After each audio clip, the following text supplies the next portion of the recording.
force with two lives come together. Sometimes for good, sometimes evil.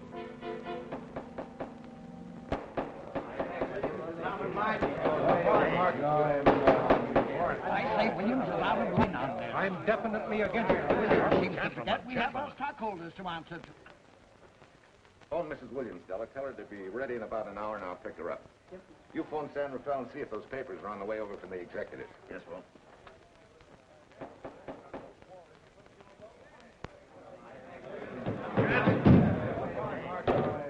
Well, Mr. Darcy, what's the score, 9? I'm afraid it is, Walt. If you think you can persuade them to change their minds, go right ahead. Gentlemen, I never interfere stock issues, dividends, or anything else in your department. I must run my department with no interference. Either I know why and when I need more factory space, or you need another boy. And that's all right with me, too. Because I can take these plants and pick my own spot in the motor production field. You won't have to worry so much about dividends. There won't be many. Hold on. I'm sure none of us want to lose Walt. Or our dividends. What do you say we take another vote? Now, all in favor of buying the 3 new factories signify by saying aye. Aye. Aye. Aye. Aye. And unanimous vote. Congratulations, Walt. Congratulate the board. They're the winners. Williams, if these factories are so valuable that other companies would jump at the chance to get them, how do you know that you can buy them at the price you quoted us? How do I know? I bought them this morning. Good morning.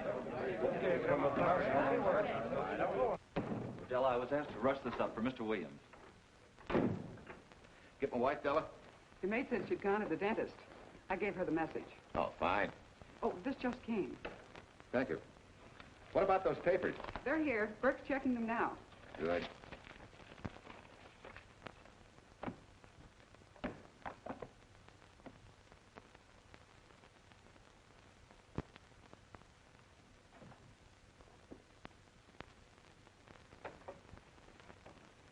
Congratulations, Walt.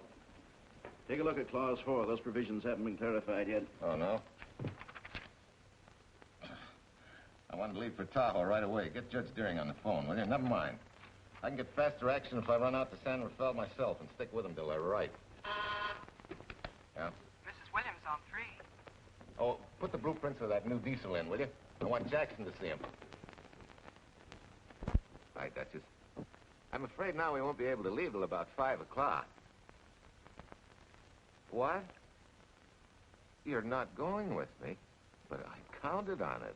But I thought as soon as Dr. Harris took care of whatever it was, I'd feel better. I don't. Stupid thing still aches, and I certainly wouldn't be a very desirable driving companion. No, seriously, darling, you run along and buy your little factories and hurry home. I'll send you back to the office. And cheat me out of my goodbye kiss? Not a chance. I've got to drive over to San Rafael. I'll stop on the way. Love me? Bye, dear.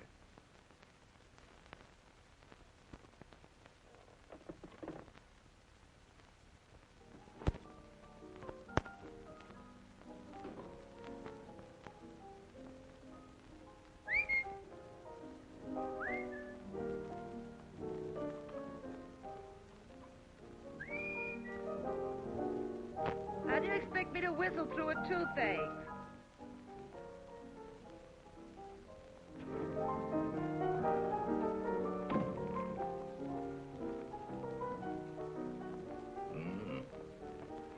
Nothing in the whole world smells as sweet as you do, Duchess. Certainly don't feel sweet. I was grouchy as an old bear. Well, old Doc Williams can give you something to fix that. Close your eyes. Relax a minute. Take a look at that, see if you don't feel better. Oh, Walt. Oh, darling, it's beautiful.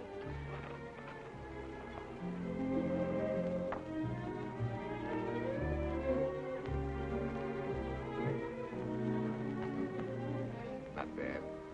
Not bad at all. You know, to quote my wife, I like monograms on things. It shows they belong to me, unquote. When did your wife say such a thing, Mr. Williams? About 6 years ago, when I married her. She gave me the first monogrammed shirts I ever owned. Those were the words on the card. I still have it. I certainly hope your board of directors never discovers what a softy you are. They won't, don't worry. I have only one vulnerable spot. What really happened this morning? All I got out of Della was that you stalked out of the office with blood in your eye, back in no time with canary feathers in your mouth. Oh, I clipped those birds' wings, but short. No one's gonna vote me down, sweet. Not when I know I'm right. Mm-hmm. But how did you convince the board of that so quickly? With subtle hints. Then easy persuasion. Like this. Either I get what I want, or you get yourself another boy. And that's all right with me, too. But... Oh, Tom! What a clumsy ox. I'm sorry, Duchess. Oh, please, sweet, don't be so upset. Oh, if you could have seen your face. Oh, don't bother, dear. Celine will take care of that. Not exactly a good prescription for nerves, huh? You know, you're wrong, Dr. Williams. The way I feel now, a good catnap will probably make a new woman out of me. And if it's not going to make you too late... Yes? Well, I'm sure that by 5 o'clock I'll... Swell. I'll run over to San Rafael and get things ironed out and be back for you by 5. On the nose. Darling, wait. That's perfectly silly. I'll take a taxi cab and meet you in Sausalito. There's a drugstore on a corner opposite the square. I'll be there at 5 o'clock and we can go straight on up to Tahoe. That'll save you all that late afternoon traffic and all that time it'll take to come and pick me up. Smart woman, my wife. Thinks of everything. Where's your bag, honey? Oh, Sue Lynn still has some things to press for me. Sure you don't mind taking a taxi? Very sure. Sweet dreams, Duchess. See you at 5. I better get going. Bye, honey.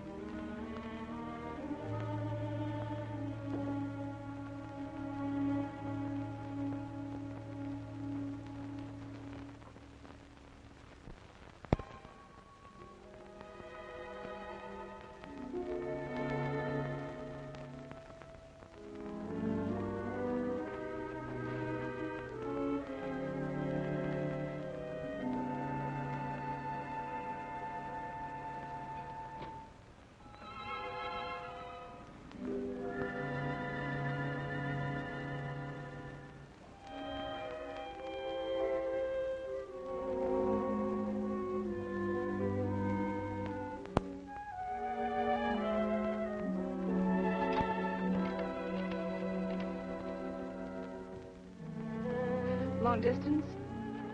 I want Berkeley 79721.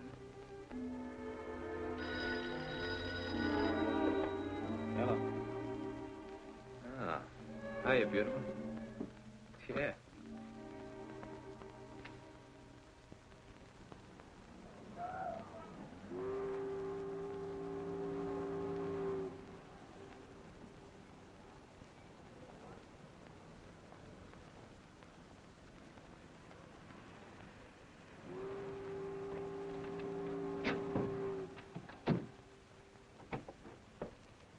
Here. Don't forget, turn this stuff over to a bellboy at the airport hotel in Oakland. Tell him to hold it for Jack Burns. Jack Burns, the airport hotel. That's right, I'll be checking in later. What do I owe you? $1.15 a here. All this stuff back to Oakland. Yeah, here. Buy yourself a new piece. Thanks.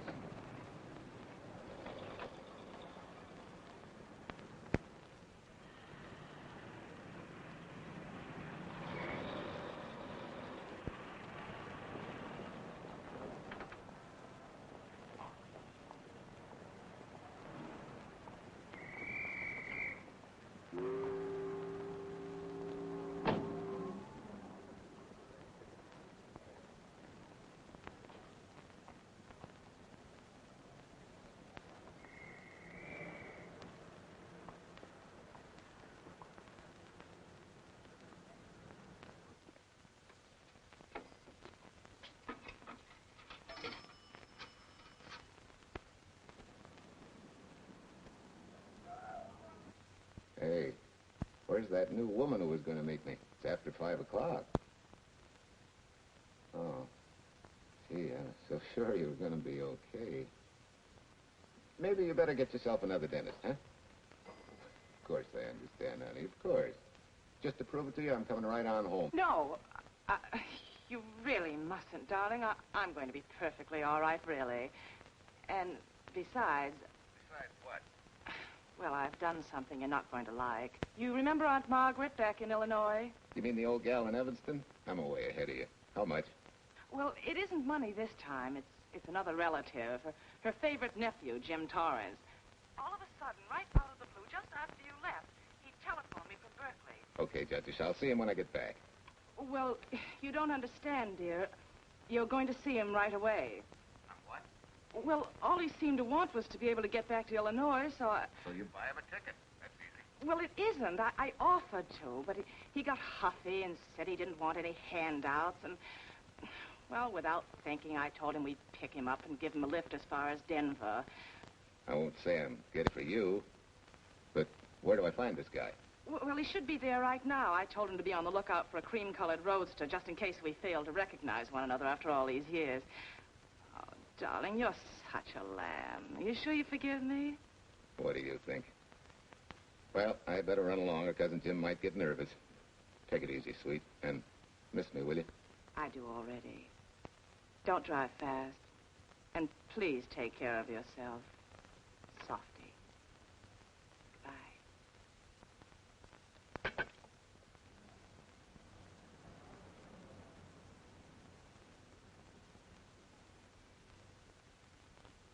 Hello, Della.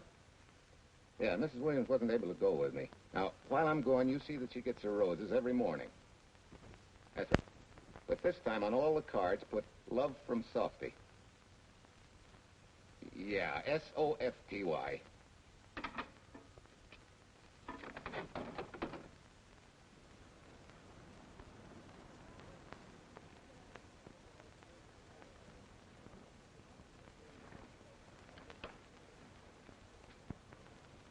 Hello.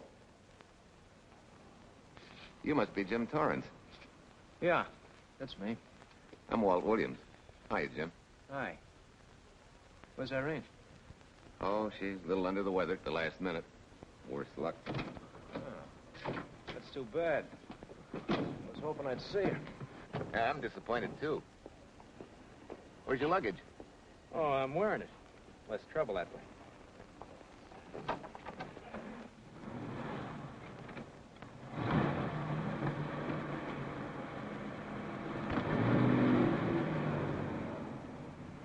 Irene tells me you're heading for Illinois. Yeah. Going been a little rough, huh? Haven't exactly been worried about my income tax. What's your line, Jim?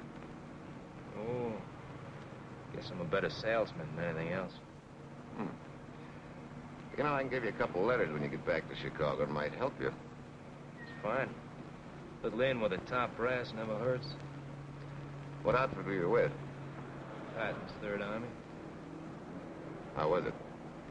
Rough. Except for the time in Italy. I kind of liked it there. Patton's outfit never got to Italy.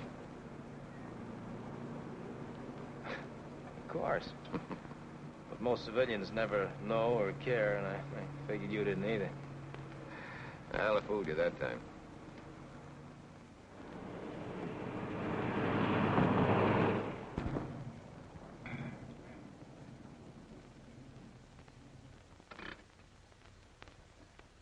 Our last chance to chow for a while. How about it? No, thanks. I grabbed a hamburger while I was waiting for you. I can still taste the harness.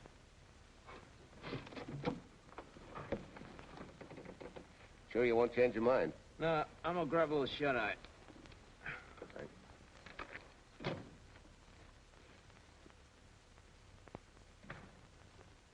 Chicken sandwich and a Coke. One chicken sandwich. Chicken sandwich coming up.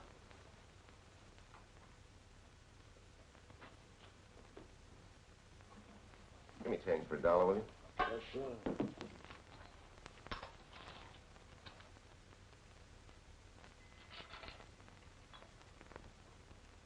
Thanks.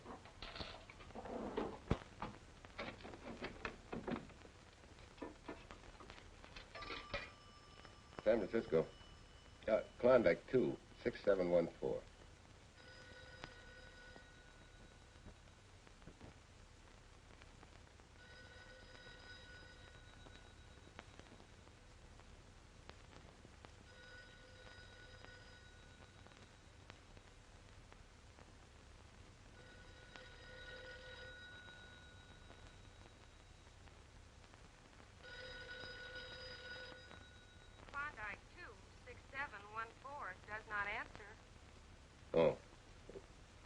try Sutter 1, 2599, please.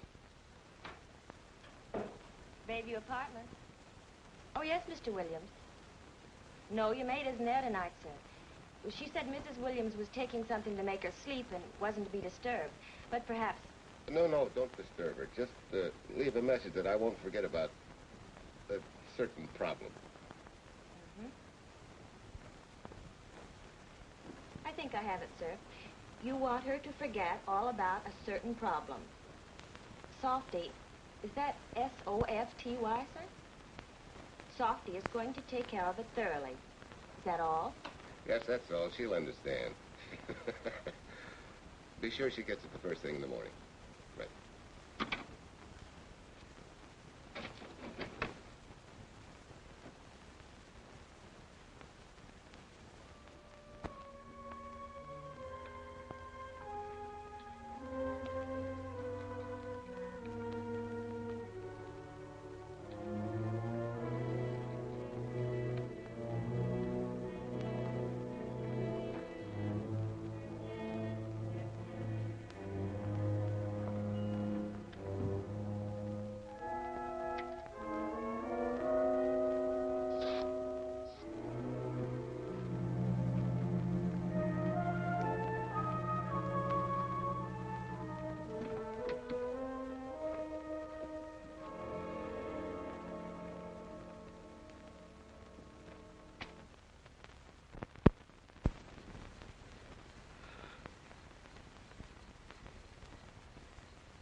Oh, hi. It's been so long since I've been behind the wheel of anything but a Caterpillar or a Jeep. I had to find out what a real buggy feels like. Why don't you drive for a while? A swap. Nothing would suit me better.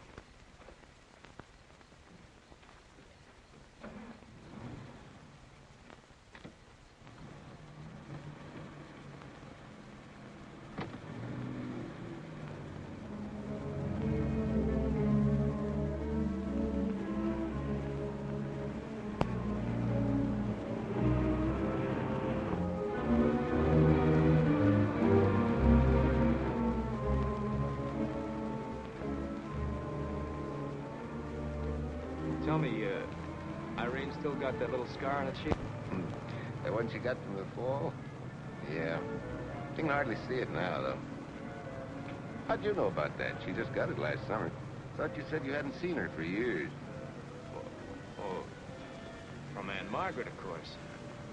How else? She always sends me the news in her letters.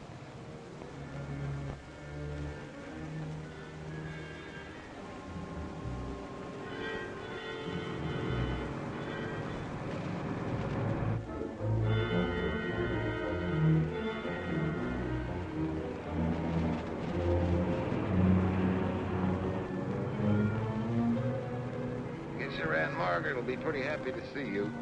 Irene says you're the favorite nephew.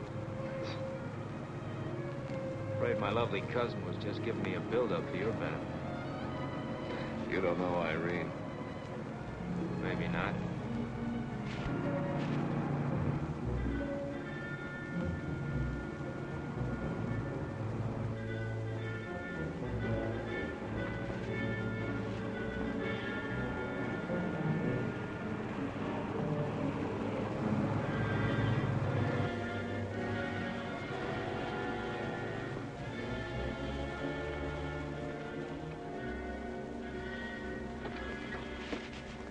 What's the matter?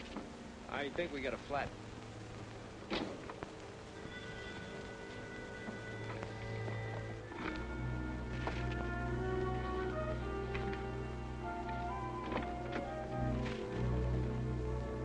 Yeah, flat as a flounder. Well, let's get to work. Hey, look out there, young fella. It's quite a drop.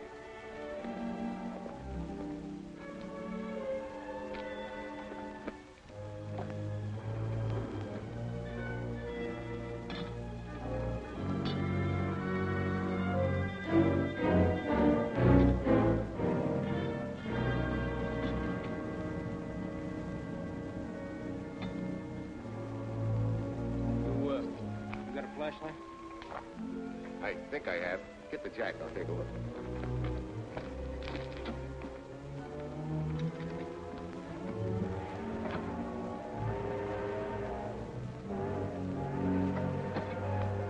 Did you find it? Yeah. Yeah, it won't be long now.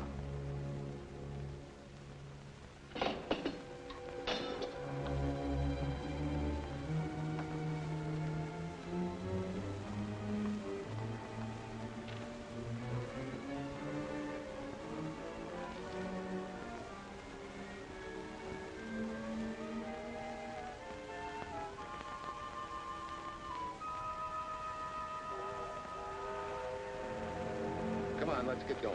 Wait a minute. Did one of your cufflinks fall off? Huh? Something dropped. I heard it fall right down there at your feet. Oh. Well, you must have rolled under the car.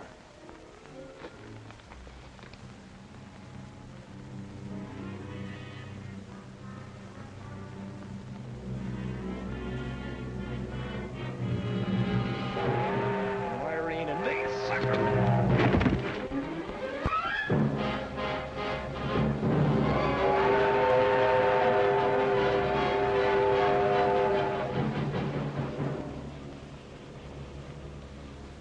Hello.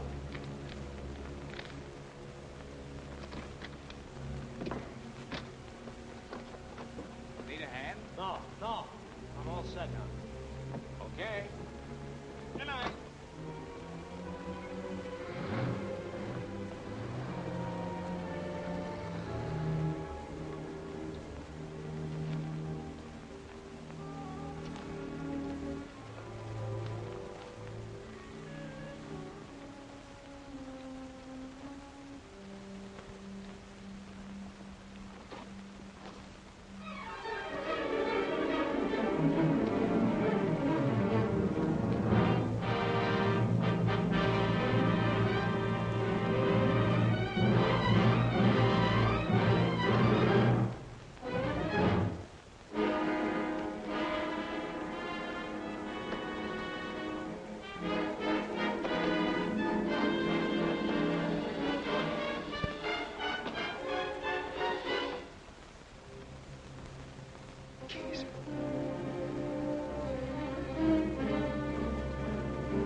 That guy must be crazy.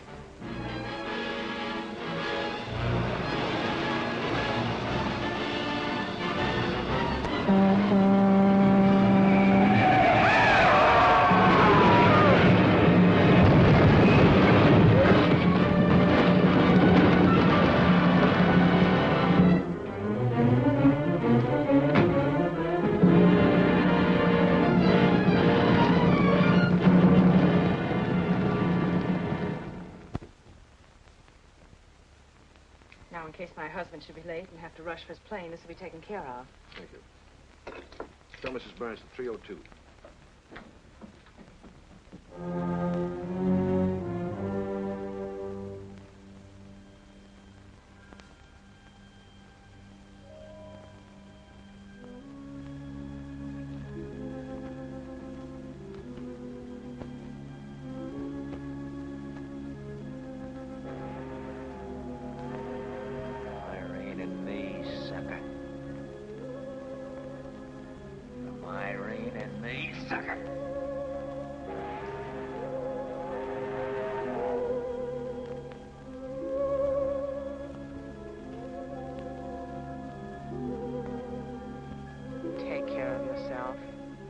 Softy. Softy.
Young lady, Excuse me.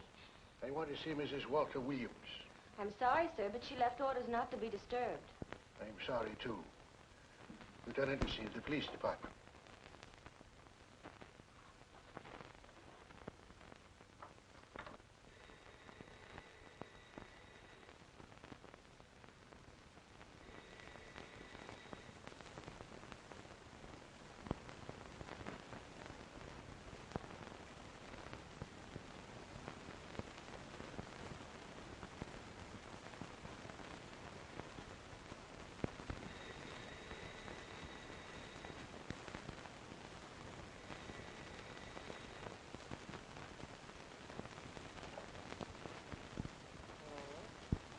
I left orders not to be. See. Ask him to come up.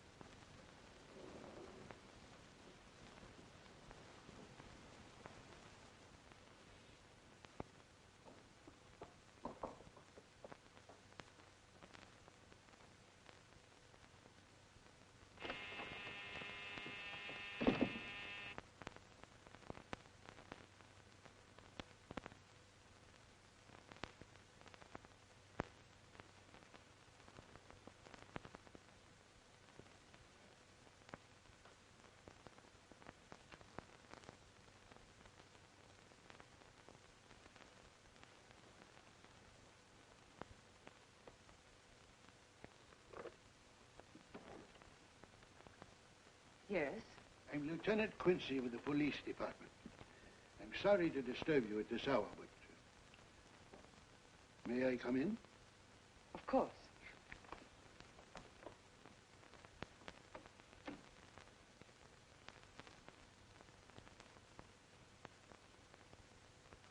Well, Lieutenant?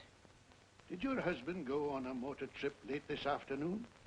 Why, yes, he went to Denver on business. Why? Was he driving a packet roadster? Yes? Is anything wrong?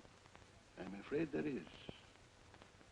Won't you sit down? Has something happened to my husband? Yes, Mrs. Williams. He's dead, isn't he? Yes. Oh, Walt, I knew something like this would happen. I begged him time and again not to pick up hitchhikers. But it wasn't a hitchhiker, Mrs. Williams. It was just an accident. He ran into a truck, a gasoline truck. You mean there was fire? He must have been driving pretty fast. I don't think he felt anything after the crash.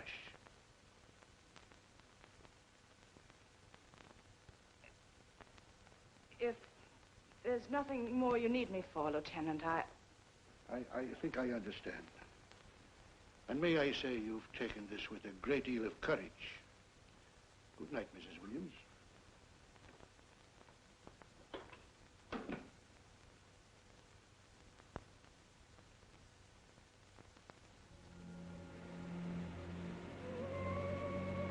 take care of yourself.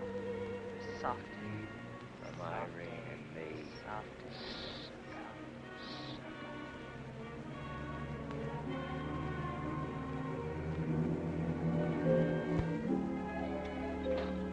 Ready?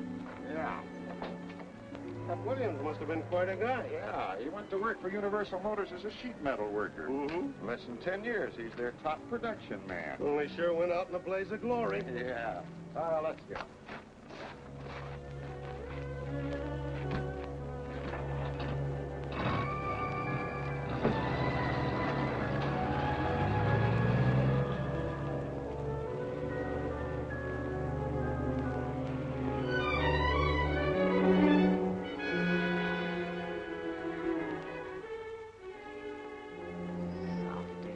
From Irene and me. Sucker. Sucker. Sucker.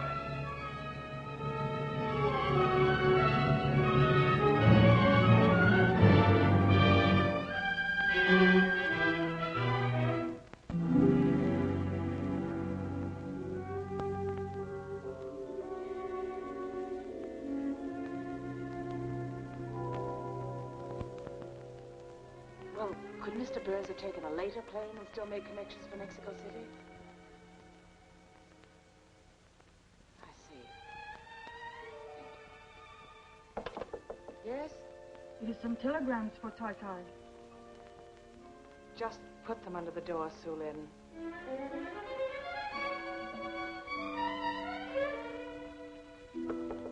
Please, Tai Tai, a policeman Quincy most anxious to see you.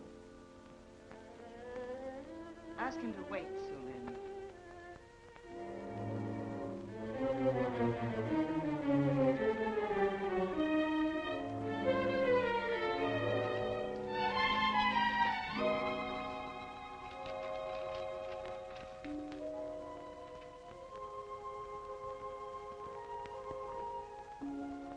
Mrs. Williams will see you presently.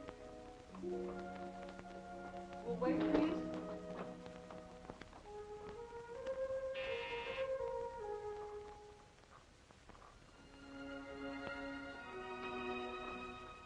Flowers from Mrs. Walter Williams. Thank you.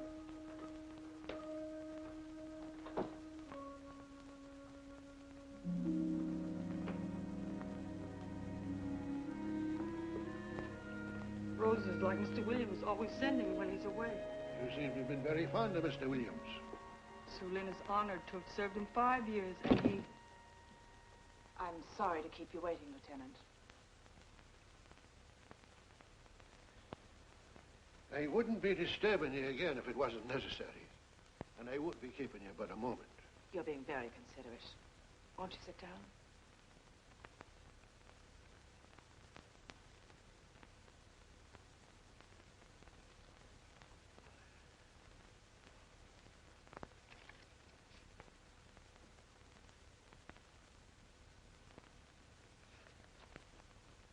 Everyone's been most thoughtful. And why shouldn't they be? Forgive me. I'm all right now. What was it, Lieutenant? The state police would like to have some information. They found some wavy skid marks for quite a distance on the road, as if the car had been out of control when it crashed. Tell me, was Mr. Williams a reckless driver? Why, no. He was a fast driver, but certainly not reckless. Well, was he a heavy drinker? Quite the contrary. But what about his health? Could he have had a heart attack and lost consciousness before the accident? Why, no. He was in perfect health, but he'd been working much too hard lately and was overtired. Perhaps he fell asleep at the wheel last night. Oh, poor darling. If only I'd been able to go with him last night, he might still be alive. Well, maybe so and maybe not. You mustn't blame yourself, Mrs. Williams. Fate plays an important part in these matters. Your handkerchief.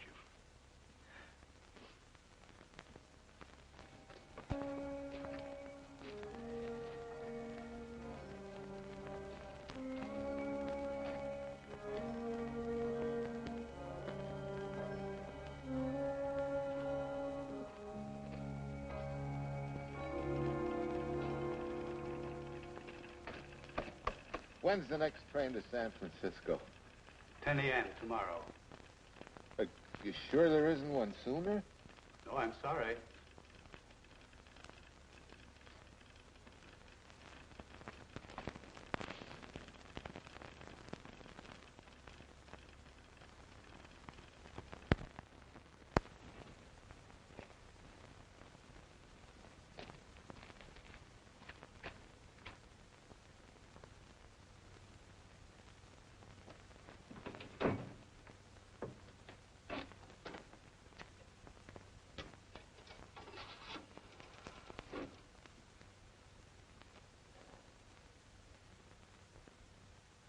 We have a circuit now, sir. Evanston. Calling Mrs. Margaret Hubbard's residence in Evanston. One moment, please.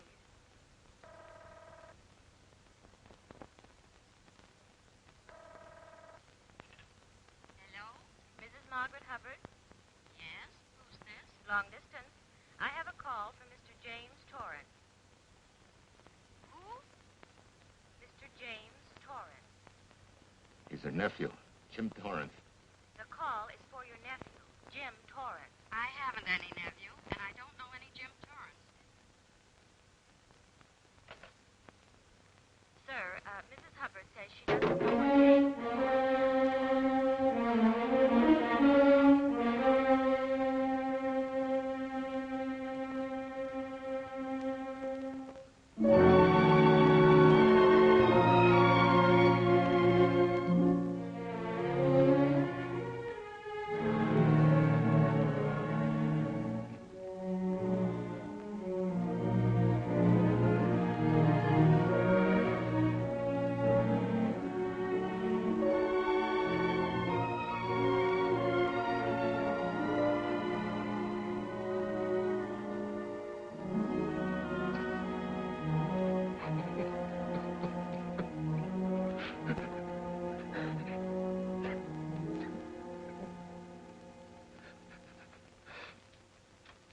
What's the matter, son? Looks like you need a doctor. Doctor? I can't leave the station, but old Doc Benter's just across the road there. Yeah. Doctor? Think you can make it? Yeah. I'll make it.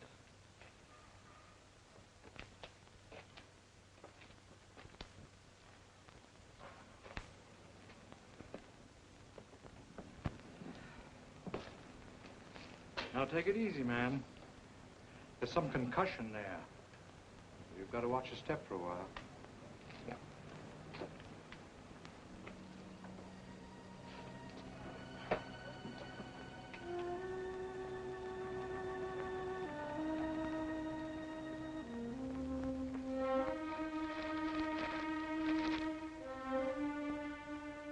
Walter Williams' beautiful widow, who by her own request sat alone in the family alcove during the service.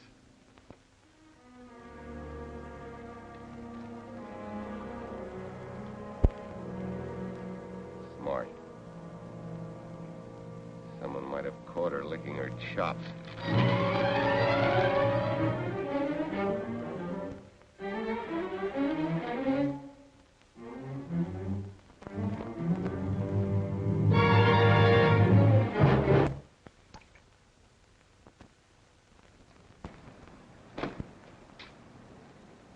Hey, what's that?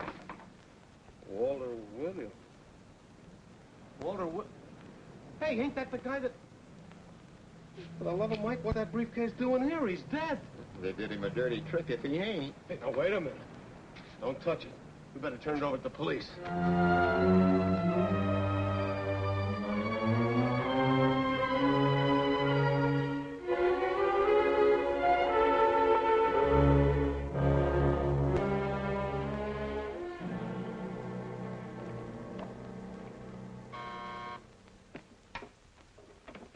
Homicide, Captain Callahan. Oh, yes, Chief. The Duke just came in from Washington. The fingerprints are those of a James Torrance. Yeah, I'm putting Quincy on it. Right. This sort of opens up a new can of peas on the Williams accident. There's the FBI reporting the guy. Playing with the lady's affection seems to come natural with him. All you got to do, Quincy, is find him. Yes, that's all I got to do. Last known whereabouts of Jim Torrance was in a moving van somewhere between Sacramento and Points East. Hey, wait a minute. Last known address, care of his sister, Mrs. Joseph Rossetti. Irving Apartments, Berkeley. Well, what are you waiting for, Quincy? Let's go. Torrance leave any forwarding address? No, he said he was going to send it to me. Sorry to trouble you. Oh, Lieutenant, if you should happen to hear from him, will you let me know? There's an unpaid telephone bill and a bundle of laundry. Laundry? Let's have a look.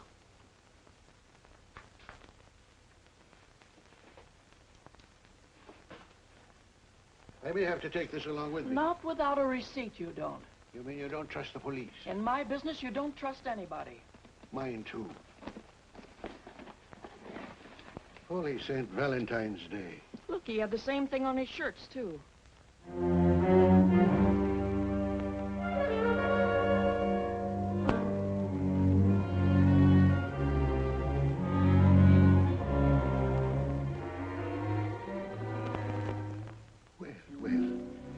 Romance in your late tenant's life. Did you ever see the lady? You know, I never did. But I always knew when she'd been here, the wonderful perfume. I'll lay you 10 to 1 she's a rich widow.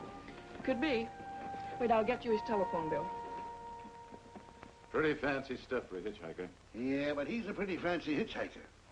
According to the shirt maker, a certain lady in the town had these made special. And they're just like her husband's.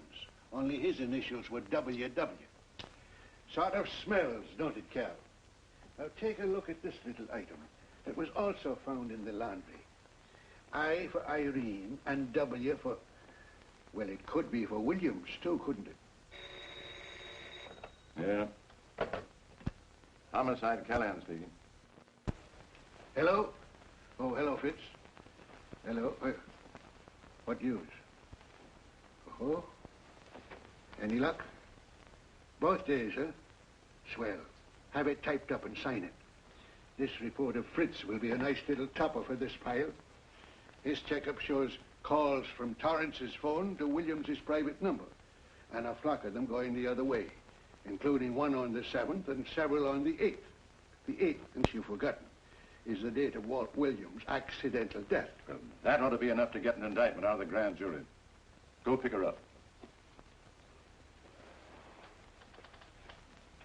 I'd like to play a long shot first. It might give us 2 for 1. Well, take them one at a time. A bird in the hand is not going to lead us to its mate. I'd like to give the lady a little more rope. Well, Thanks. I thought you'd agree.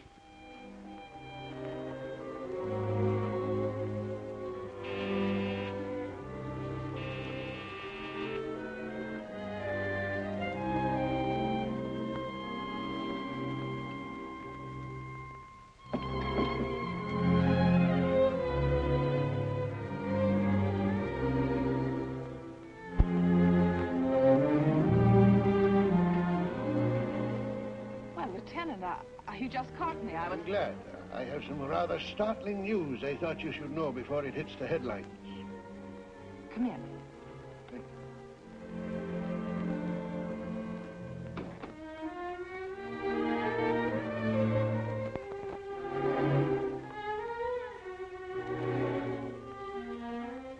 Sit down, won't you, Lieutenant? Thank you. I'm very anxious to hear about news. It seems that your first hunch, remember, that a hitchhiker was responsible for your husband's death? Well, Mrs. Williams, you may have been right. I don't understand. Your husband's briefcase turned up in Kansas City yesterday in a moving van that had stopped at the scene of the accident that night. Apparently, the murderer made his getaway in it. That explains the wavy skid marks that made us suspect your husband was ill or unconscious at the time of the crash. Yes, I suppose it does. And by now, the man is probably out of the country and never will be found. Don't you worry, Mrs. Williams. There were fingerprints on that briefcase. And as soon as we get the FBI report from Washington, his identity will be known and his description sent out on police broadcast. Oh, we'll find him all right. But just now we're keeping things quiet so the murderer will feel safe until we are ready to close in on him. Yes, I can see the wisdom of that. Yes, I thought you would understand and cooperate. As soon as we know his name, it is possible that you might recognize it as someone with a motive. There's that possibility.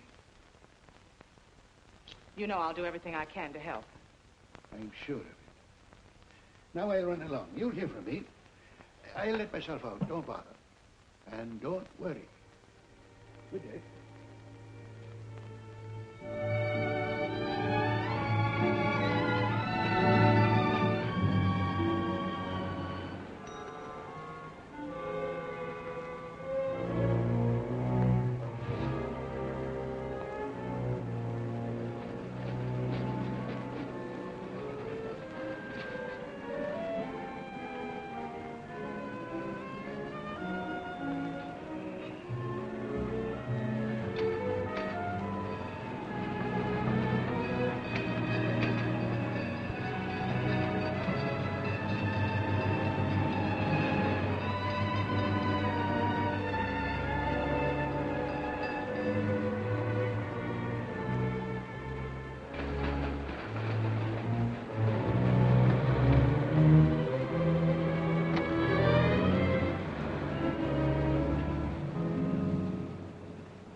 $1.35.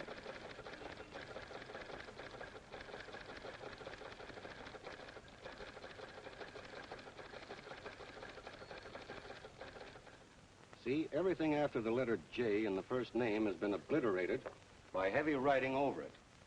The only impress letters legible are those between words or before them, like RNS at the end of this name here, and the Hotel Santa here before the word Evanston.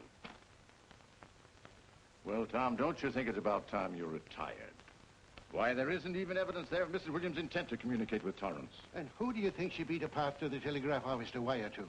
The League of Decency? I'll tell you what I think, that you should have brought her in when I first told you to. By the time we get her now, she'll have figured out a way to tip Torrance off. He'd be that much tougher to find. Not unless she's tipped him off from your office. Ernie's got her on ice waiting for you.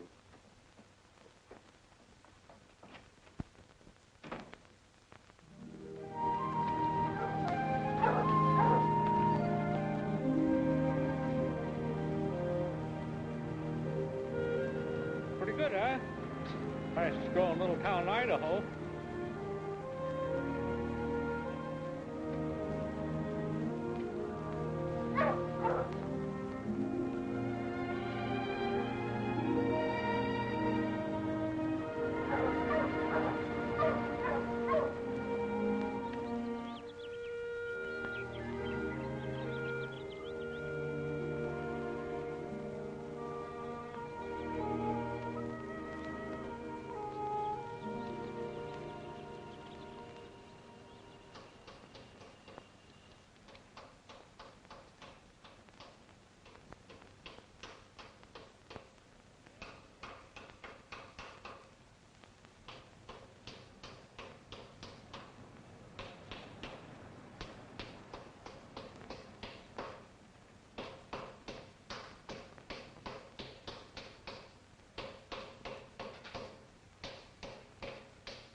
Bart, son, you trying to wreck that engine?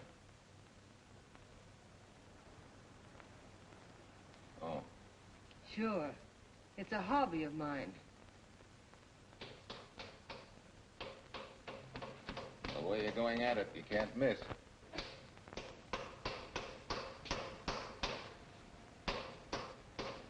Here. I just can't let you ruin that beautiful motor. Start her up.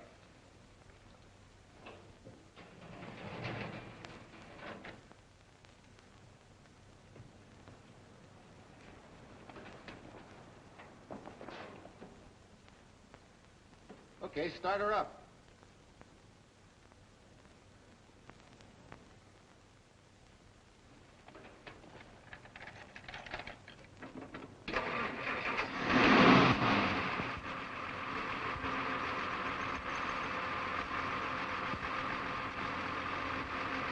Shut her off.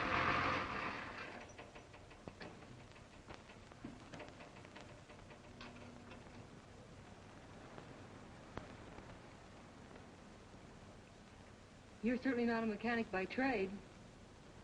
Hands like that. Maybe it's a hobby of mine.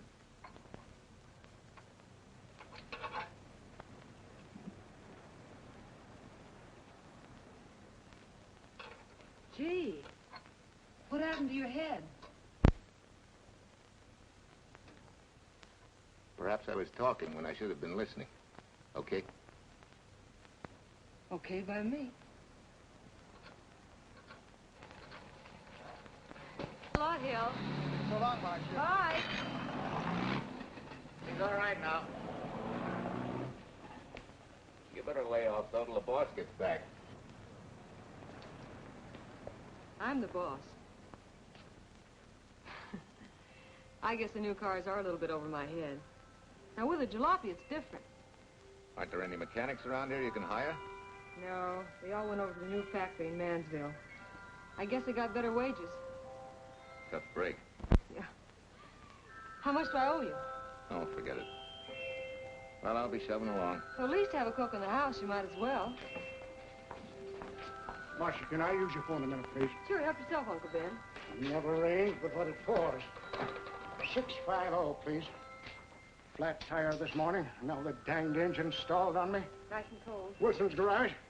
No, I did not give you the wrong number. Fine thing using my phone to cheat me out of repair bills. Aren't you ashamed? You gave me the wrong number. 650, please. You're a nice girl, Marcia Peters, and your ma's a fine woman. And I'll always buy my gas and oil here. But you ain't never gonna tinker with my car again. Busy? Busy. Always busy. We're not so busy. Would you like to do another good deed and give Uncle Ben a hand? Why not? Where is your car, mister? Maybe I can help you. Why, are you a good mechanic? Very good. And very reasonable. Well, just what you need, girl. Better hire him. It's an idea, Uncle Ben. Come on. Thanks for the Coke. Sure. Well, I got Uncle Ben fixed up all right. Nothing but a sticky carburetor valve. Bye. I hope he paid you. What for? It only took a minute. You're certainly not money-conscious, stranger. There. This is no kind of work for a girl. Well, somebody has to do it if I want to stay in business. And I want to.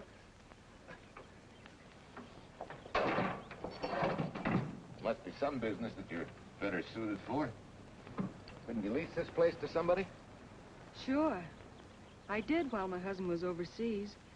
But when he was killed in Okinawa, well, we'd made a lot of plans for the future here. And I had a hunch he'd like it if I took over and tried to make a go of it. Takes more than a hunch to do that. I got along famously. Business had been fine until lately when the help got short. Could be again. I had a good mechanic. Yeah. You sure need one, all right. Well, for Pete's sake, say yes or no. Do you want the job or don't you? You mean you'd hire me without knowing anything about me? You can repair automobiles. What else do I need to know? Except your name. Well? Why not? Sure. I'll try it for a while till you get someone permanent. The name's Bill Walker. Okay, Bill, it's a deal. And maybe if business gets real good, you'll want to stay. Well, don't count on it. Where does this go, on the rack? Yeah.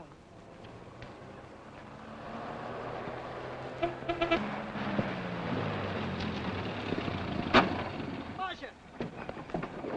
Marcia! It happened. It's a boy, 8.5 pounds. Pair of shoulders like a prize fighter. Well, congratulations, Papa. How's Jay? Ah, perfect. Everything's perfect. Gotta get down to the store and tell the gang. Almost forgot. Oh, gee, thanks, Ed. I'm sorry, I won't have enough for the gang. Yippee!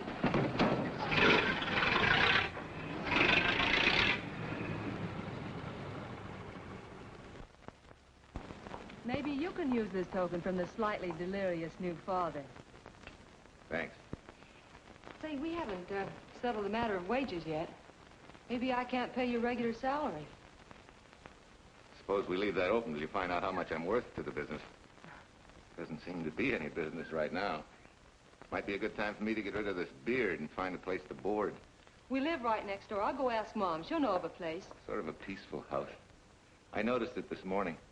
Oh, gosh, I forgot. She's down helping Mrs. Wellesley with her canning. Mom finds homes for everything from stray cats... To stray mechanics. Well, you're not a stray anymore. I'll go phone.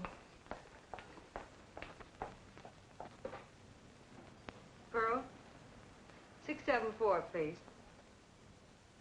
Hello, Miss Westler. May I speak to Mother? Hi, Mom. I've got some good news for you. I hired a man for the station. Yeah. No. Nobody we know. He's from out of town. Needs to place a board. You got a good one up your sleeve? Okay. Says she has to meet you first to come home for supper. Huh?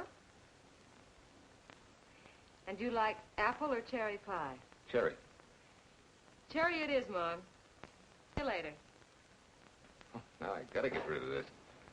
Hey, where's the nearest barber shop? The one and only, just up 2 blocks. Tell Judd you're working for me. When you get back, we'll close up and go home. Thanks.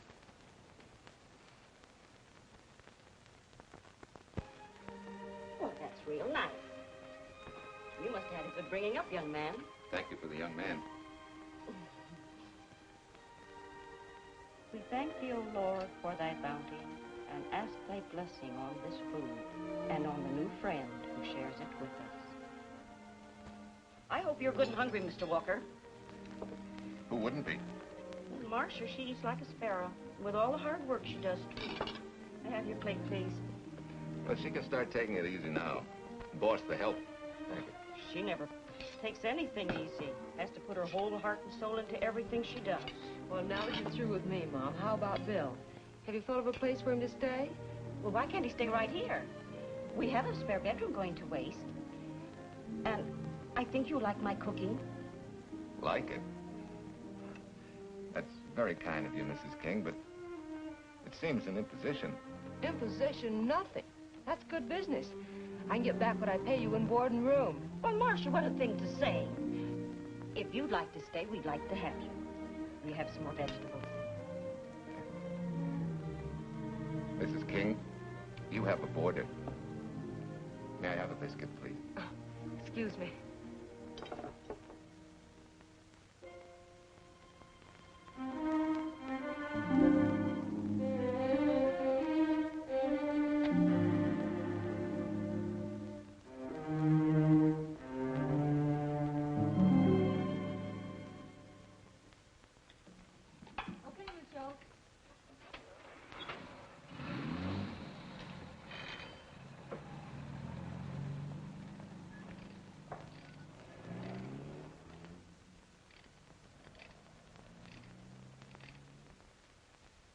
It's wonderful the way tools seem to come alive in your hands.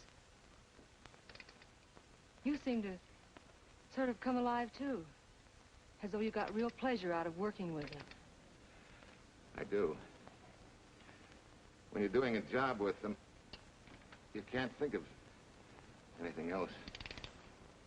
Bill, if something's bothering you, why don't you get rid of it? What would you prescribe, Doctor? Amputation. For that stupid chip on your shoulder.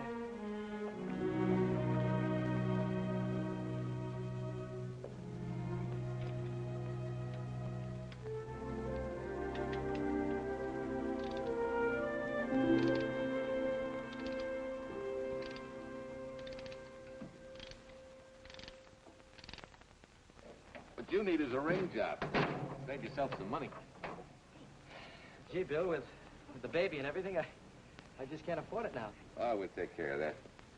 Hey, boss. How's Ed's credit? Good enough for a ring job? Well, sure, if I can hold Junior as collateral. Oh, not a chance, fella. Never mind her. I'll do it on my own time. Oh, thanks, Bill. Maybe we'll see you tonight, huh?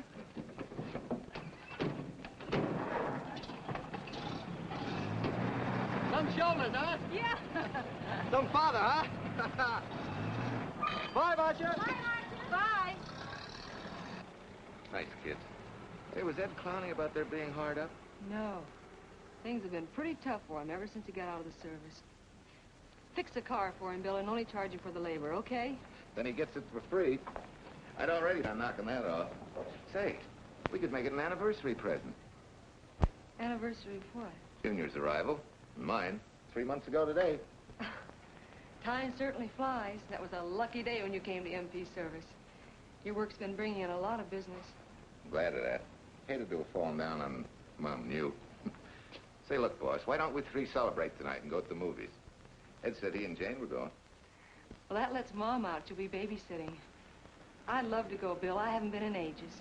Here's your opportunity. Go to work.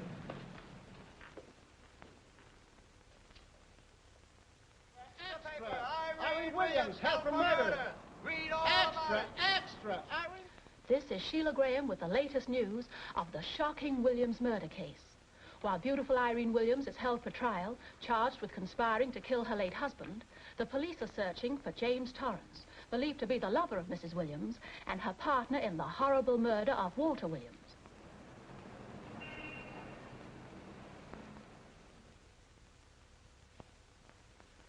If I'm handling your case, my dear Mrs. Williams, I want 1/3 of everything you get. You're out of your mind. You don't realize what I'll get as Walt's widow. Perhaps you don't realize the spot you're in. Torrance's fingerprints were found not only on your husband's briefcase, but, in a manner of speaking, on your reputation as well. There's a detective named Quincy, a very smart cookie. He isn't exactly for you. Frankly, Mr. Warner, I'm beginning to wonder if my attorney is for me.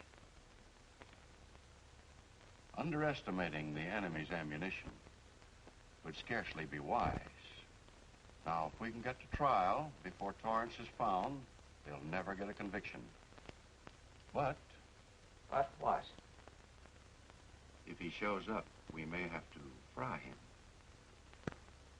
Oh, no. Let's not cross that bridge until we have to.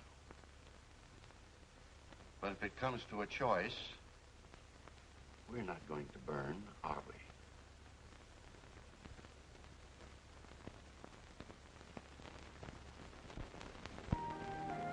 Art, you're the chatterbox this afternoon. What about this afternoon? Oh, I'm sorry, boss. I guess it was wool gathering. You're supposed to do that in the spring. Is there anything you don't know? Yes. What's San Francisco got that we haven't? Better newspapers, for one thing. Anyway, California's supposed to be the land of opportunity. I thought that by now you liked it here. I do. Very much. It's a good town. Nice people. Swell boss. Thanks. We like you, too. No fooling, Bill. You'd be surprised how many people ask questions about you. What kind of questions? Oh, where you came from, do you have any family, and do you like it here, and are you going to stay? Al Knox asked me at the movie last night if you wanted to join the volunteer fire department. Just interested, friendly things. I suppose it is natural for people to wonder about a stranger who moves into their community, like I did. You know, I've been thinking, maybe it wasn't such a good idea, you and I going to the movies last night. It's all right being seen in the station and here with Mom, but... You get used to that in a town this size. They're always trying to marry people off. You just ignore it, and after a while they forget about it. I'll go get cleaned up for supper.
Tell you how many years this Sunday takes me back. Did you always fall asleep during the sermon? I wasn't asleep, Mrs. Peters. I merely closed my eyes to concentrate. Oh, well, that's what you call it. I had to nudge you to stop you from nodding. Quiet. You're disturbing my reminiscent mood. Even smells the same. Could be the same bees buzzing in the same clover. As they say, you can take the boy out of the country, but... A rolling stone gathers no moss. It has to stop rolling sometime, doesn't it, Bill? Sometime, maybe. We grow a very becoming shade of moss here in Larkspur. Don't you think? You grow a lot of nice things here. Anyone in particular? You'll have to skip the answer to that one. Someone tore it out of the book. You're married, aren't you, Bill? Yep. That's right. You must have loved her very much to have been hurt so deeply. To be so afraid of someone, even yourself. Maybe it's better that way. Then no one gets hurt. Bitterness and hatred hurt everyone. Can't you see, Bill? They're like a wall that shuts out all the sunshine from a garden and lets everything wither. Make room in your heart for something else, can't you? I guess this is my day for sermons. Sorry. As Mom would say, you never get rich minding the other fellow's business. Hey, that's a flyer. I'll be seeing you.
actually sent a couple of jars of peaches. Said you helped her can them. Oh, thank you. When I delivered the doc's car, he insisted that I have a bite with him. Where's the boss? Took the book back to the library for me. Huh? What a day. Hey, what's the idea? Are you darning my socks? Well, I thought a drawer full of holy ones isn't doing you much good. I found it when I put fresh papers in your bureau yesterday. You have a heap of things that need mending, haven't you, son? Does Marcia know? Do you think I'd tell her? This is your problem, Bill. Because I found out about it doesn't give me the right to tell anyone else, not even Marcia. When you trust folks, you trust them. And you give them a chance to work out things the way that seems right to them. How can one little woman be so big? Don't forget, it's a lot easier to be tolerant and understanding at 50 than it is at 25. Yeah, Mom. I'm going next door for a while. Grandma Thompson's ill.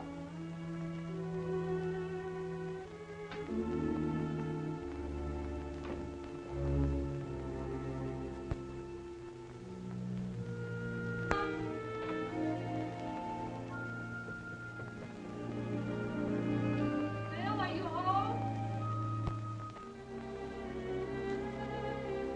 Bill, are you in there? Yeah? Mom went next door, Marcia. Hi. Do you work awfully late? Oh, about 6. Anything wrong? Come in. I want to tell you something. I'm checking out. Has something happened? No, just... I'm doing what I should have done a long time ago. Moving along. But why, Bill? My name isn't even Bill. There isn't any Bill Walker. I'm Walter Williams. The late Walter Williams. Walter Williams? I don't understand. You may not even after I've told you, but at least you'll know the whole story. Sit down, please.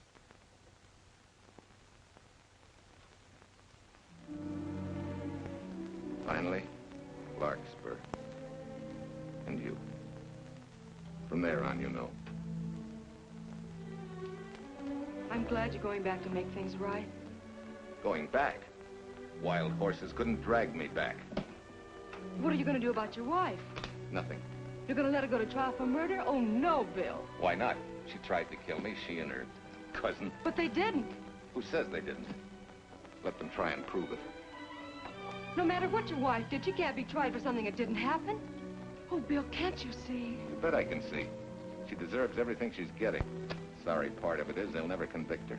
No, Bill. The sorry part is you're not big enough to take a hard jolt to your pride and to your ego. Sure. It hurts to be tricked and cheated by someone you loved and believed in. But that doesn't give you the right to take justice into your own hands, to trample on the hearts of others and walk out on life. A barren, frustrated boyhood. A marriage to a woman who accepted my love, yet despised me so thoroughly she resorted to murder. I'll never think of our moments together without nausea. I feel stripped bare, degraded. Even me.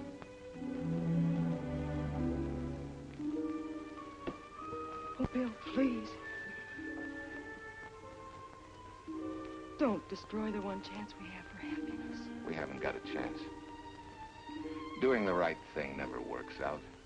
I know. In this world, you turn the other cheek and you get hit with a lug wrench. Forget me, boss. Try and forgive me.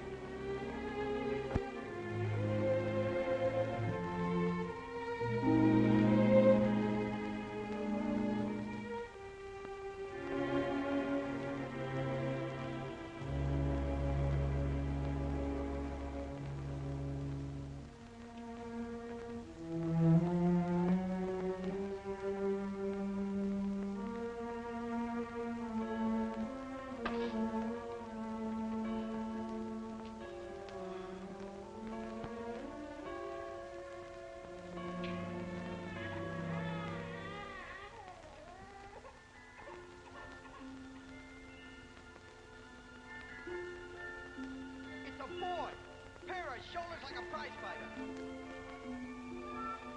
You know, I hate to tell you how many years this Sunday takes me back. You have a heap of things that need mending, haven't you, son?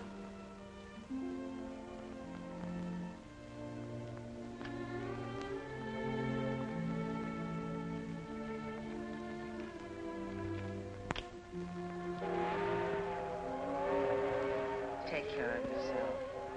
Softly. Margaret and me.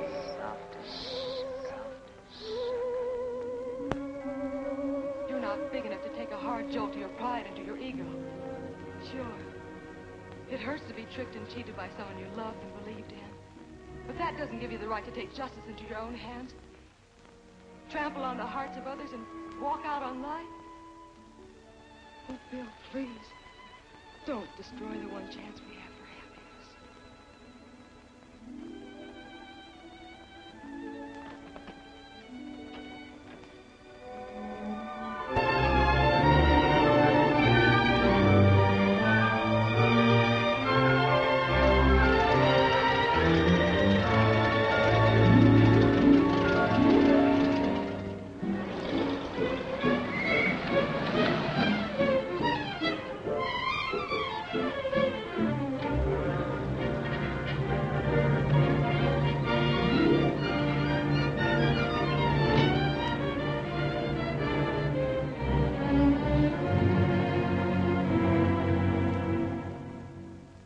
Mrs. Peters was kind enough to come along to substantiate at least the Larkspur portion of what I've told you.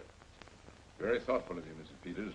Mr. Williams, when you read in the newspaper that the hitchhiker who attacked you had been, well, a close friend of your wife's for some time, it must have been a great shock to you. I didn't come here to discuss my emotional reactions, Lieutenant. If you need me for anything further, Captain, my office will know where to reach me. Let's go, Mark. Just a minute, Mr. Williams. We'll need your signed statement for the grand jury when we ask for your wife's release. It won't take long to be typed. Yeah?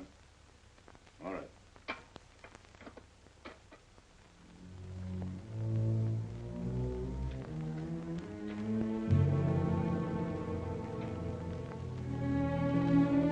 Come in.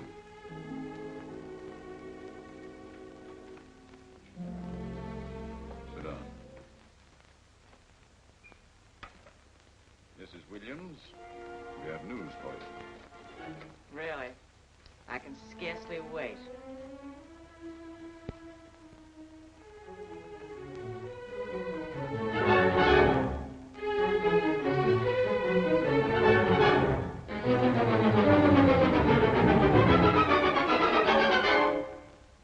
Seems it was Torrance who was in the car when it crashed. Jim?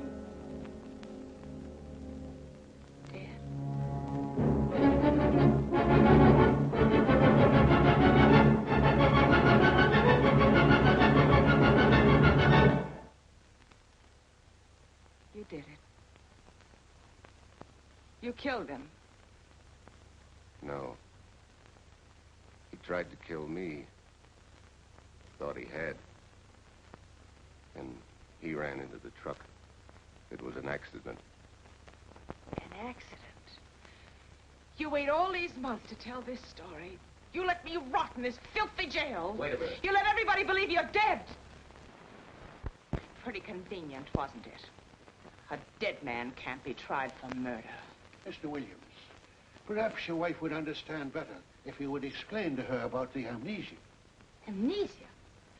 Oh, don't tell me you believe he had amnesia. Where's he been all this time, just wandering around in a daze?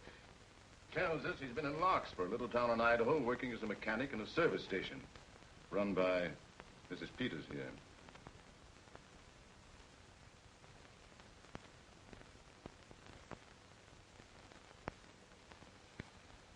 I understand perfectly. Now that my chance for happiness is dead, I suppose you'll demand the divorce I begged you to give me so that I could marry Jim. That's fantastic. Yes, isn't it? After you telling us that the man you picked up was a perfect stranger. Well, that's not true. The time and place for meeting Jim had all been arranged. I must advise you There's a law that a wife can't testify against her husband. There's a law against murder, too, but that didn't stop him, and nothing's going to stop me until I'm through. It's all right with me, Captain. Go on. Talk your head off.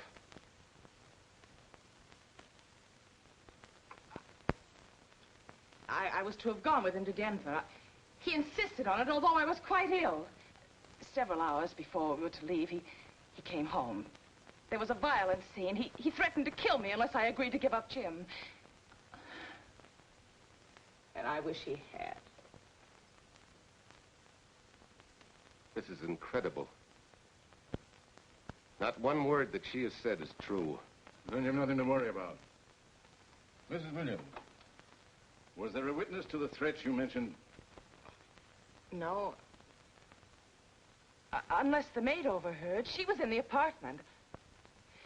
In fact, she picked up the pieces of the vase that he threw at me. Where is she now? I don't know. She left me suddenly after all this began. Please, could the questions wait? I feel rather ill. Will you have Mrs. Williams ready for the grand jury at 10 o'clock tomorrow morning? That's all.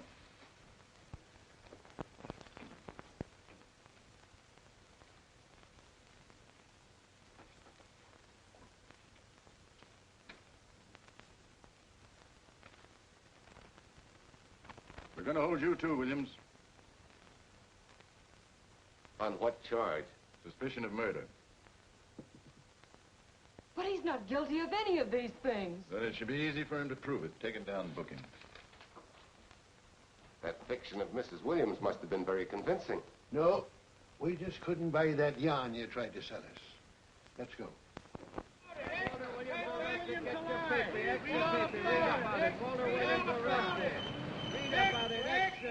What's three? White, freed, and murder charge. Extra, get your paper. Walter Williams charged with murdering wife's lover. Extra, get your paper. Irene Williams goes free.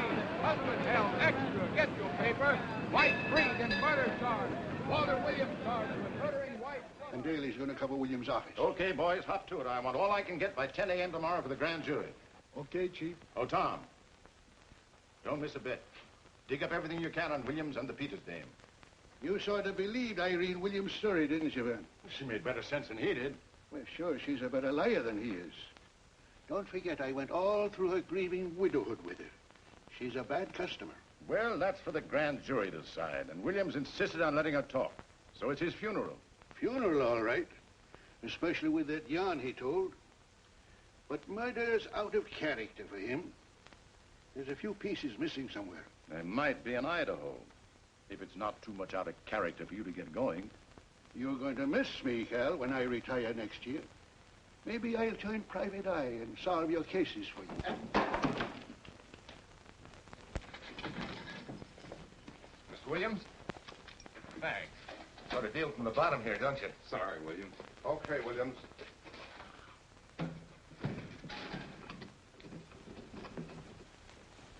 Well, not very good news, judging from your faces.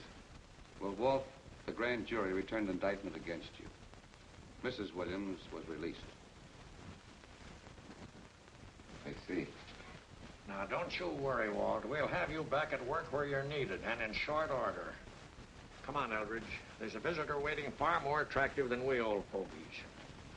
We're just leaving, Mrs. Peters, but remember, don't hesitate to call on me for anything. Thank you so much.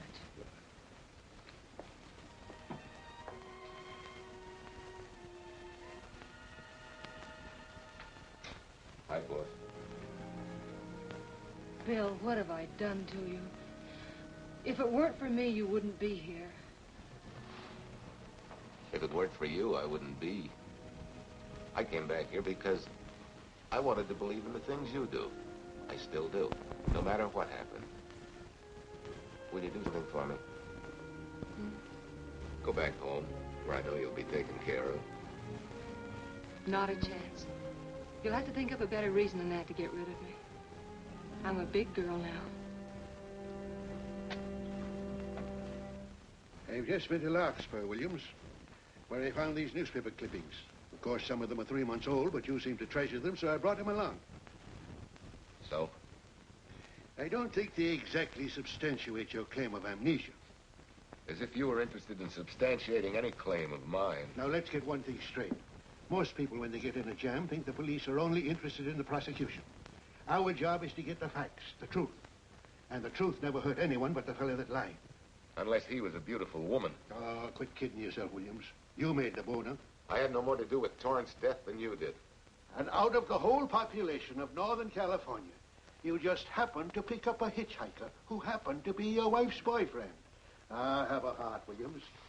I suppose you'll tell the truth when you take the stand, but you better have some mighty conclusive proof if you expect the jury to believe it. Wait, Lieutenant. Bill, we all know you're not guilty, but we're going to need help to prove it, and need it badly. Lieutenant Quincy can't take sides, but if we're right, he has to be on ours. And I have a hunch he wants to be. Why don't you tell him the whole story? All of it. Please. I'd like to. Quincy, very much. Guess I should have told the whole truth in the first place. But I wanted to clean this mess up with as little scandal as possible.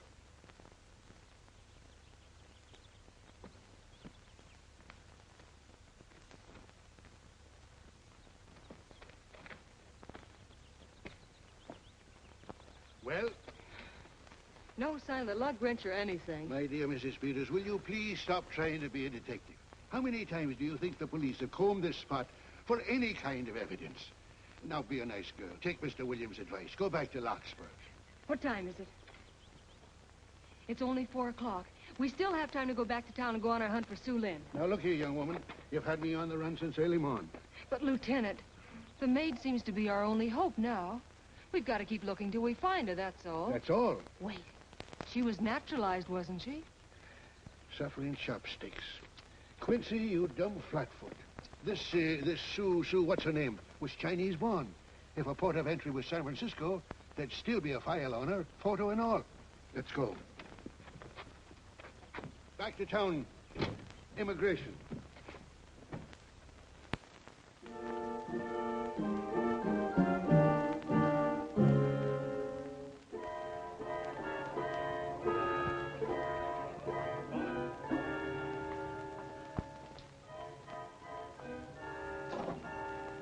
The council has given us the right lead.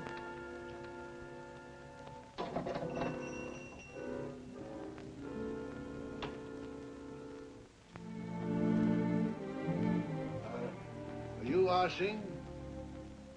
Understand? You savvy English? Also French, Italian, and Hebrew. May one ask what is desired? We're looking for Su Ling Chung.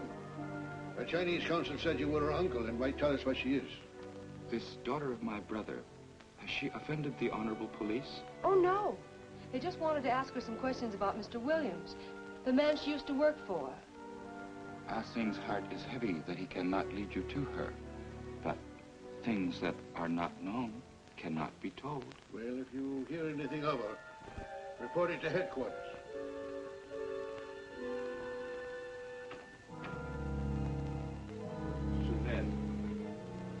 Untruth is not good for soul, and not wisdom when told to policemen. Better for the soul to be kind than to be wise. Su Lin must keep silence to help in this matter.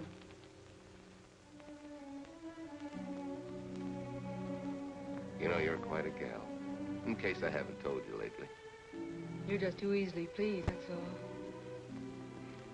There must be a way out. Why can't we find it? Oh, buck up, boys. Tomorrow, another day. Yesterday you go to trial. Bill, I'm afraid. And the state intends to prove, beyond any reasonable doubt, that the defendant, Walter Williams, did, with malice aforethought, kill the deceased James Torrance, whom he knew to be his wife's lover. And that with his victim dead beside him, he drove his car into the course of an oncoming truck, jumping clear himself some seconds prior to the crash. And subsequently, he made his getaway in the back of a loaded furniture van. And for 3 months, as Bill Walker, he laughed at justice. What had imprisoned his unfaithful wife for conspiracy in his own murder. But then he decided that being dead cramped his style. He thought he could eat his cake and have it too. So he returned, most anxious to explain his long absence and to right the dreadful mistake that had imprisoned his wife for 3 months. Ladies and gentlemen, it was a cold-blooded, premeditated murder and must be punished to the fullest extent of the law. Call the first witness, please. Captain Callahan, did Walter Williams tell you what suddenly cured his amnesia after 3 months? No, he did not. But he did tell you the man that struck the blow which caused the amnesia was a total stranger, a hitchhiker he had picked up. Yes? And that he knew nothing of this man's identity or relationship with his wife until he suddenly recovered from his amnesia and heard or read the details. That's what he said. That's all. Thank you, Captain. Your witness, Counselor. No questions. No. I saw no signs of amnesia, a definite concussion. He was a bit evasive in answering questions, but not vague or unsure. In your opinion, Doctor, could this head injury have been caused by a fall? Yes. If the head had struck on some object, such as a stone or a metal pipe. That's all, thank you. Your witness. Dr. Bender, are you familiar with a tool known as a lug wrench for changing automobile wheels? I'm afraid I am, sir. I've had a regular epidemic of flat tires lately. Well, then, in your opinion, could this head injury which you treated have been caused by a blow from a lug wrench? Yes. It could have been caused by that, too. Thank you, Doctor. The ones with the earliest dates, you will notice, are heavily creased, as though they'd been carried in a wallet or a coat pocket. Thank you. Lieutenant Quincy, will you kindly tell the court where you found these newspaper clippings? In the bedroom occupied by Mr. Williams and Mrs. Peters' home in Larkspur, Idaho. Is this your handwriting, Miss Revere? Yes, sir. And that's the message, at least our record carbon of it. Would you read it to the court, please? June 9th, 8:32 p.m. Message for Mrs. Walter Williams, Penthouse D. Mr. Williams called, said he wants you to forget all about a certain problem. That Softy is going to take care of it thoroughly. Was there any other conversation? Well, I just asked if that was all, and he said yes, she'll understand, and sort of laughed as if it were a joke and hung up. Some joke killing the wife's boyfriend. That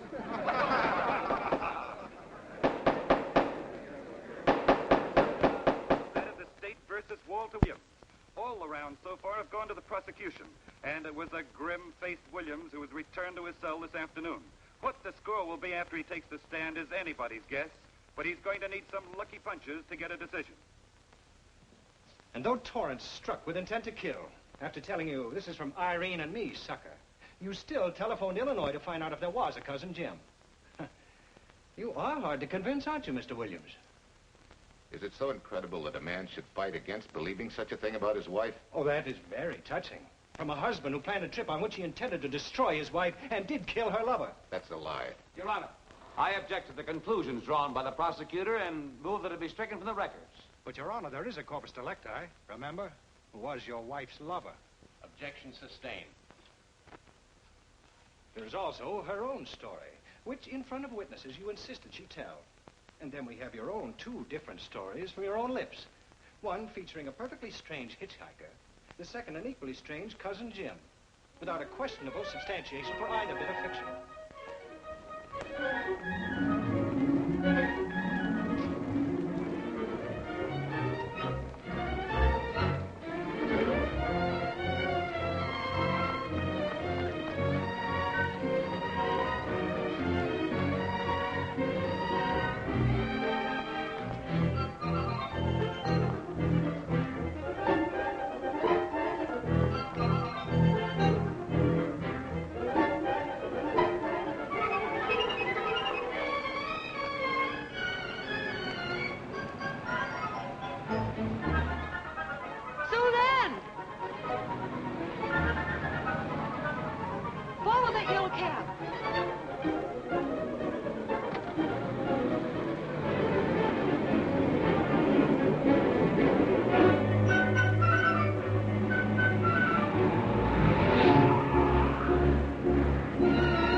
remember me, don't you? I was here with Lieutenant Quincy from the police department.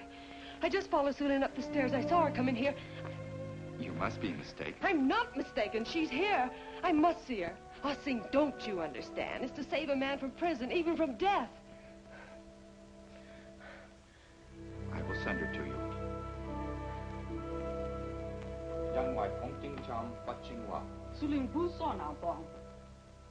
Oh, Sue Lynn, we've been looking for you all these weeks. Mr. Williams needs your help so desperately. I cannot help. You must forget that you found Sue Lynn. Forget it? But you're his only witness. You're the only one that can help. Not as a witness. Only with silence can I repay his great kindness to me and my family in China. Why? For I heard other things. That most unhappy day. From Mrs. Williams' bedroom, his voice very loud and angry. A flower vase broken to pieces. He can explain all that. They do not believe what he's already told. That I heard anything would do harm. Don't you see?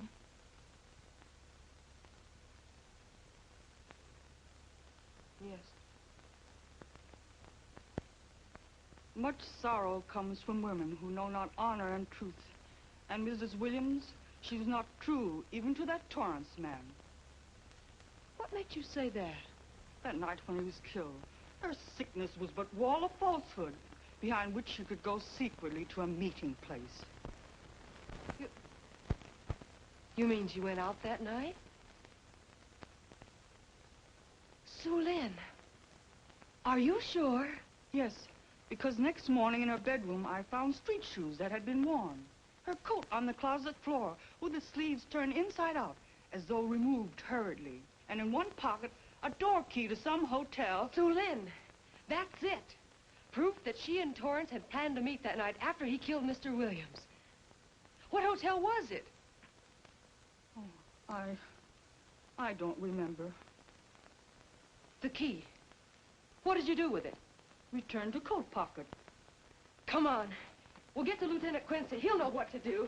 And pray, Sue Lynn, every step of the way.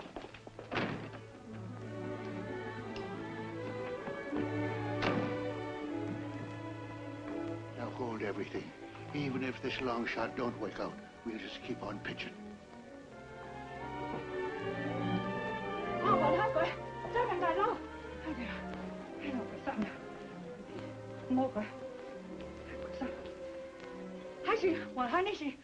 Here it is, yes. Room 302, Airport Hotel, Oakland. Maybe we got our miracle. A special little Chinese one. It is to hope that Sue Lynn was of small help to Mr. Williams. Oh, Sue Lynn. Come on, copper. Next stop, Oakland. That's that little lady's hotel rendezvous. I was on night duty then, all right, but I sure don't remember a looker like this. Quite a dish, eh? A little too highly seasoned for my digestion, thanks. Lieutenant, just found a couple of cars for room 302 on June 9th. George Baxter, checked out at noon. Mr. and Mrs. J. Burns.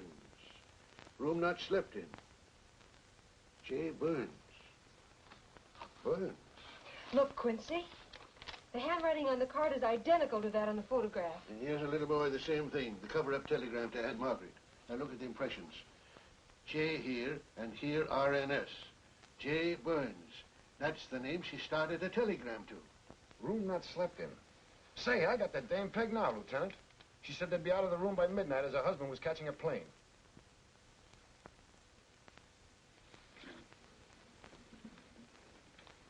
But Quincy... Reservation for Sam Andrews. Yes, sir. This ties it all up, doesn't it? Yeah, like a greased pig. What do you mean? We've got the evidence now, the proof. Of what? Sue Lynn's theory that Irene was playing the field? This evidence only proves that she came here to keep a date with a man named Burns. We can't even prove that he didn't keep the date. But you know he didn't. There wasn't any Burns. It was only a name that she and Torrance used. Fine. If you can prove that, Williams will be free. But none of this will prove it. Sorry, copper, but we are just up another blind alley. Well, ain't. Yes, sir. There's a couple of sample cases from Mr. Sam Andrews. Came up from the station this morning. Take them to Parlor B right away. Sure thing, sir.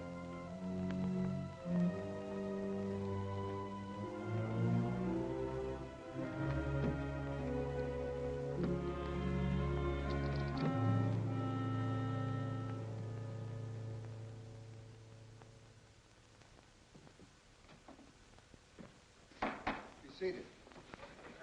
Case of the state versus Walter Williams. Proceed, Mr. Aldrich. Your Honor, we will call Mrs. Irene Williams. Take the stand, Mrs. Williams.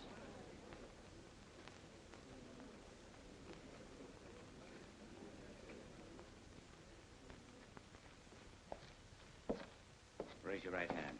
Do you solemnly swear that the testimony you're about to give in this cause to be the truth, the whole truth, and nothing but the truth, so help you God? I do. What cooks? The defense calling her?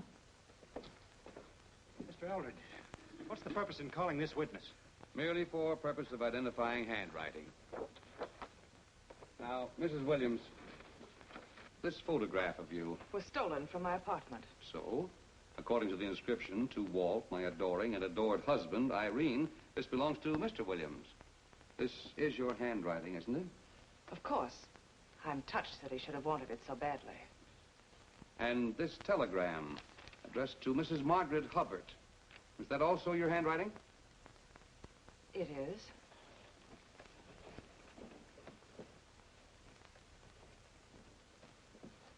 Now, Mrs. Burns, I mean Mrs. Williams, this photograph is inscribed to Jim, my adoring and adored Irene. Did you write this, too? I see no point in all this. Merely answer counsel's questions. Did you write it? I did. And these letters addressed to Mr. James Torrance, did you write them? Yes.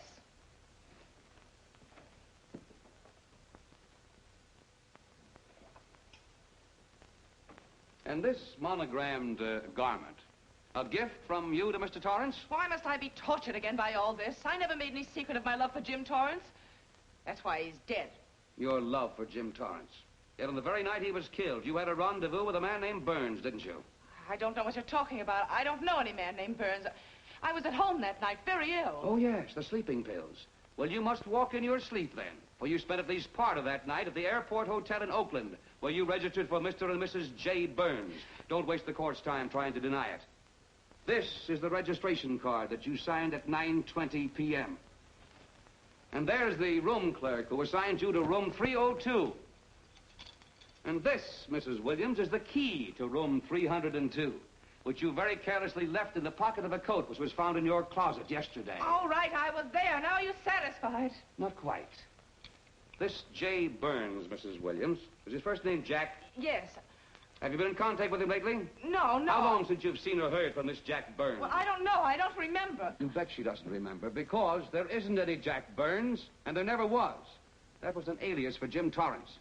And it was Torrance who was to have met you that night, after your charming little plot to kill your husband had been duly executed. It's not true. It's not true. I have bad news for you, Mrs. Williams. I can prove it's true. These pajamas, these letters, this picture, all of which you identified for the court, were found in this suitcase, which is full of the clothes and personal belongings of Mr. James Torrance. And the suitcase was found in the baggage room of the Airport Hotel, where it's been held since June 9th. And it says on this tag, in large print, hold for Jack Burns. That is all, Mrs. Williams. Just a moment, Mrs. Williams. Your Honor, in view of the evidence presented, we now ask for a dismissal of the state's case against Walter Williams. And we intend to charge Irene Williams with conspiracy to commit murder against her husband, Walter Williams. Oh, no.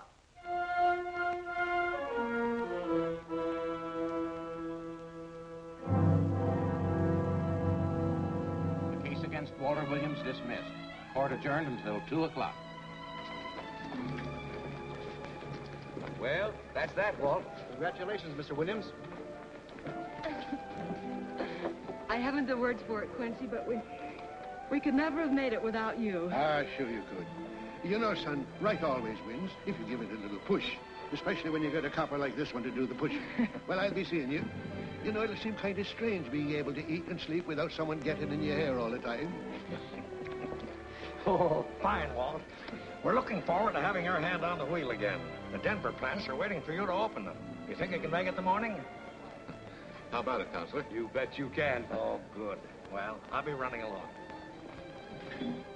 Well, you think you like Denver? It's okay by me, boss. Yes. Impact. The force with which two lives can come together. Sometimes for evil, sometimes for good.